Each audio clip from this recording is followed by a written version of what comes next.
नमस्कार, विश्वभरबाट हेरिरहनुभएका सम्पूर्णले भिडियोलाई एकदम सेयर गरिदिनु होला भन्न चाहन्छु। तपाईँहरूले तस्बिर देख्नुभयो होला, दुईजना मेयर नेपालको कानुन संविधानले दिएको एकै पोस्टमा रहेका दुईटा मेयरहरूको चाहिँ लेभल चाहिँ तल र माथि छ है। उनीहरूको लेभल र तल र माथि दुईटा पर्छन्।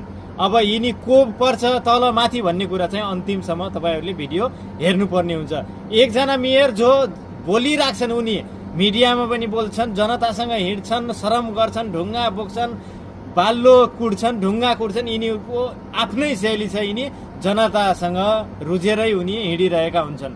अर्का भने मेयर छन् जो कहीँ कतै भेटिँदैनन् र जनताले बोलाउँदा पनि उनलाई भेटिँदैन। राजा खानदान जस्तो उनी राजा जसरी हिँड्छन् उस्तै परे उनको महानगरमा पनि उनलाई भेट्न गाह्रो छ, कसैले पनि उनलाई भेटेको छैनन्। जब चुनाव जिते तबबाट उनी आफ्नै महानगरका जनताहरूसँग पनि सहकार्य गरेका देखिँदैनन्।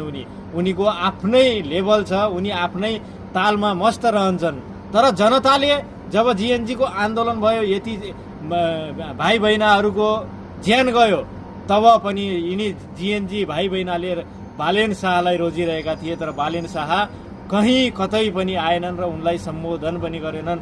जब सरकार गठन भयो तब पनि तिनी जीएनजी भाइ बहिनीहरूलाई कुनै पनि सम्बोधन बालेनले गरेनन्। उस्तै त अर्को कुरा, उनी हार्दिक श्रद्धाञ्जली दिन, दाग बत्ती दिनसम्म त्यहाँसम्म पनि बालेन शाह पुगेनन्। भनेपछि यहाँ जनताहरूले बालेन शाहलाई राजनेताको रूपमा लिइरहेका छन्। हामीले कस्ता नेता चुन्ने भन्ने कुरा चाहिँ हाम्रो हातमा छ। तर जनताले बालेनलाई नै अब आफ्ना राजनेता मान्ने हो भने त अब कुरै अलग छ।